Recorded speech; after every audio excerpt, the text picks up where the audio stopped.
Welcome back to the ACB Wrestling Talk channel, your main source for wrestling news and wrestling discussions. I'm, of course, your host, Alexis Carrillo, and let's get into some wrestling talk.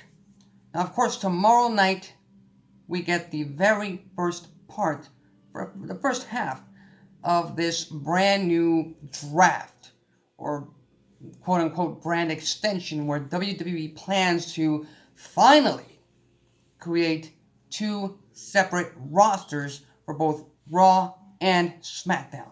Raw on the USA Network, SmackDown on Fox.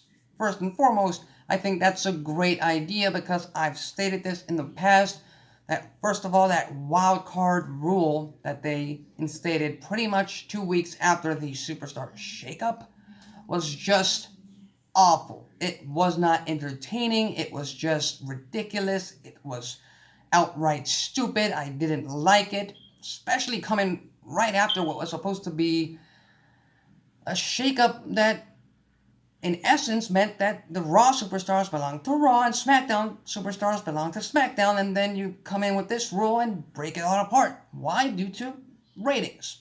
Ratings, obviously, in TV and business, that's the numbers always rule the world, but for now, it seems that because of this brand new deal with Fox, they're going to get separate rosters, and Fox wants exclusivity, and they're going to get it because they're paying big bucks to air SmackDown Live every Friday night.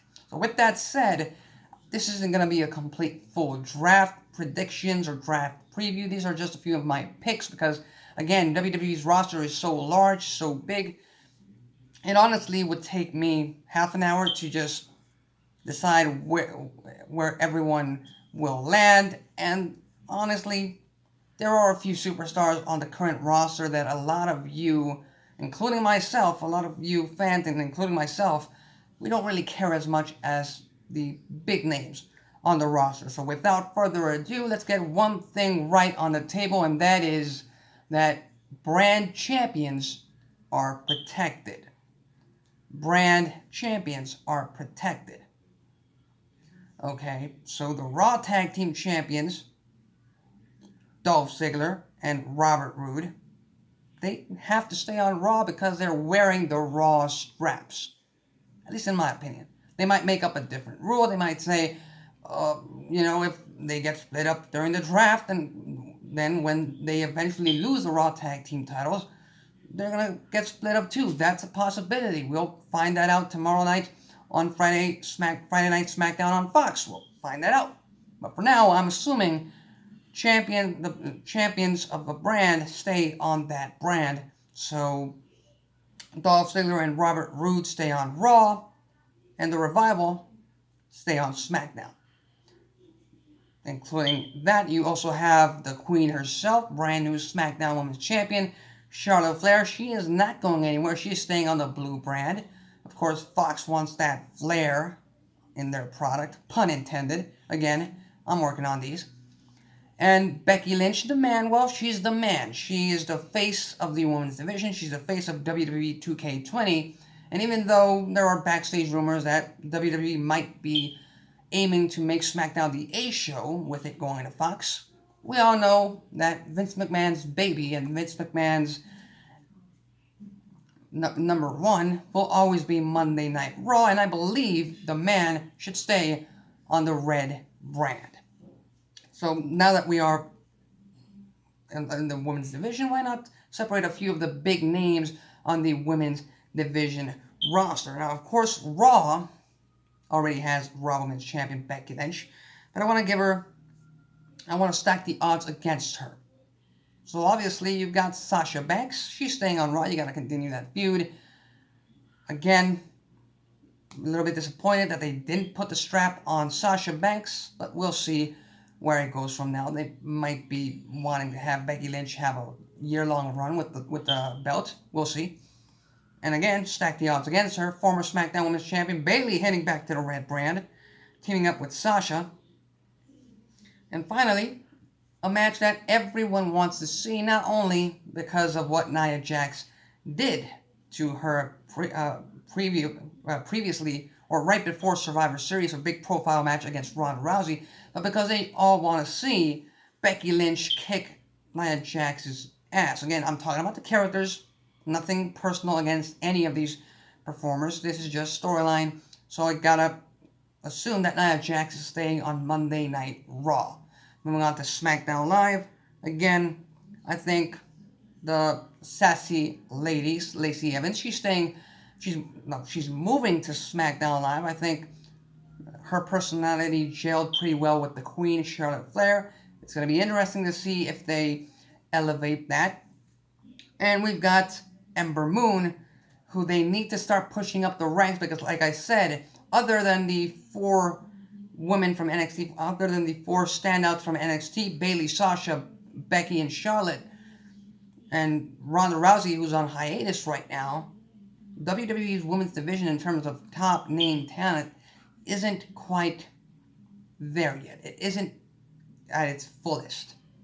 So, which is why I decided to separate Asuka and Kairi Sane. Again, being that they are the women's tag team champions, they can handle being on both brands for now, but once they lose those titles, Asuka heading to SmackDown Live, Kairi Sane staying on Raw. So that's for the women's division. Now here comes the men's superstars. And this, I'm going to do this pretty fast because again, it's not the entire roster, but they are quite a few names. Raw. I see The Fiend, Bray Wyatt staying on Monday Night Raw. Again, I think SmackDown Live is getting much more of a sports feel, and The Fiend is definitely a character type of performer, so we're going to keep him on Monday Night Raw. His rivalry with Seth Rollins will continue, albeit a little bit less interested in it after what transpired at Hell in a Cell, but again, things happen for a reason. We'll just have to wait and see how WWE fixes it. Braun Strowman was quite the trending superstar on Monday Night Raw with his big brawl with undefeated heavyweight champion Tyson Fury. He's staying on Monday Night Raw. Again, the spectacle of it all. You can't really give everything to SmackDown. You got to keep something on Raw. And Strowman's not quite ready to be the top guy in the company, the world champion, but he's definitely one of the guys they should be having in top feuds, in top rivalries. You also got a returning Randy Orton. I think the Viper needs to be back on Raw. I think he would be perfect against The Fiend. Perfect against Rollins. Perfect against my next pick, Daniel Bryan, who seems to have turned a page on his character once again, and now he's back on the side of the fans. We'll just have to wait and see. Again, these are characters. I don't define them as babyface and heel turns. These are more character choices that they make. And I think Daniel Bryan needs to return to Monday Night Raw to get some of the spotlight because SmackDown Live is going to keep Brock Lesnar. There's nothing Bryan can do over there in terms of the main strap. AJ Styles. I hesitated thinking of AJ Styles moving back to SmackDown Live, the house that AJ built. But again, Lesnar's over there. Not much AJ can do against Lesnar, even with the OC. And again, we got the Superstar shakeup in April. And AJ Styles became a Raw exclusive superstar. We got that stupid wildcard rule. And so now I truly want to see AJ Styles be a true red brand superstar. We've got King Corbin staying on Raw, Samoa Joe staying on Raw, Aleister Black, the feud that he would have, the rivalry that he would bring to the table against The Fiend, that would just be pure entertainment on screen every single week. Hopefully, Paul Heyman is thinking of Black versus The Fiend in the future. And Shinsuke Nakamura, he's been on NXT, he's been on SmackDown, bring him to Raw, along with his cohort Sami Zayn.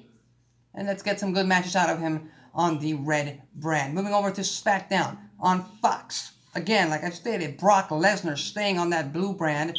Hopefully he'll show up a lot more often, being that it is Fox that they do want to bring some importance to the blue brand on that show. So Lesnar sticking on SmackDown Live on the blue brand.